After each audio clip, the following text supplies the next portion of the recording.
Halai Sundar. What is your name? Tell the name. Minya Zabut Kuledari. Kolidari, yeah. He lives in America.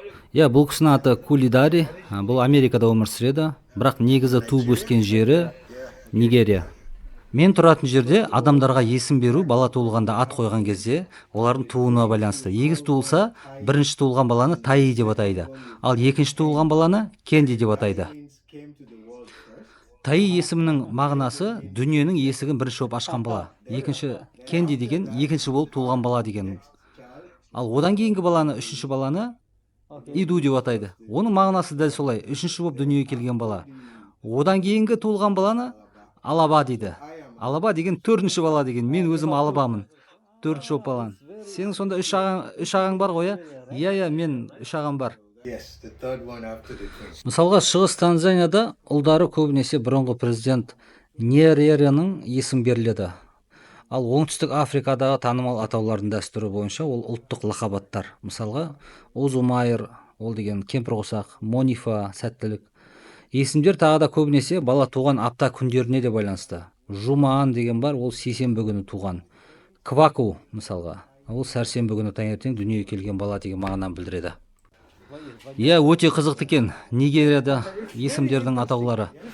Ал сіз интернет желісінде миллиондаған қаралым жиналған адамның ең ұзақ есімін көріп едік, сол жайында білесіз бе? Қазір сізге көрсетейін, көрген шығарсыз, мағынасын сол жайында бір. My name. Yes, your name. Осы видеода көрген шын адам есімі ме, әлде біреудің әзілі ме? Жоқ, ол шын есім негізінде. Өзінің тұрғылықты жеріне байланысты және есімдерінің алдыңғы бірінші есіміне байланысты созыла береді. Мысалға, менің есімім де ұзақ, бірақ әкем қысқартып тастаған. Әкем немесе атам. Сондықтан мен есімім қысқа болып көрінеді.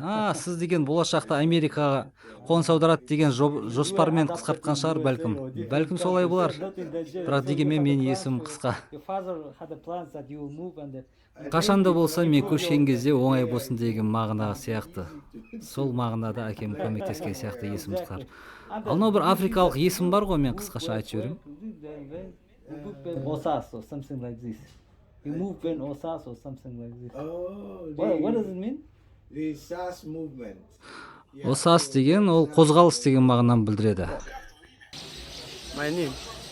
Yes, your name. My name na ovuvu enye tuenwe ugbemugem Osas. Pardon? What does it mean? Come again. Ovuvu enye tuenwe ugbemugem Osas. Yeah, it's true. Иә, бұл рас айтады. It's a different. Бұның тілі шамалы өзгеше екен. Мен тұратын жер шамалы басқаша. Бірақ бұл қай жерде тұратын білем. Бұл адам тұратын жердің атауы Бенин деген. Бениндегі адамдардың есімі дәл осылай ұзақ есімдер болады.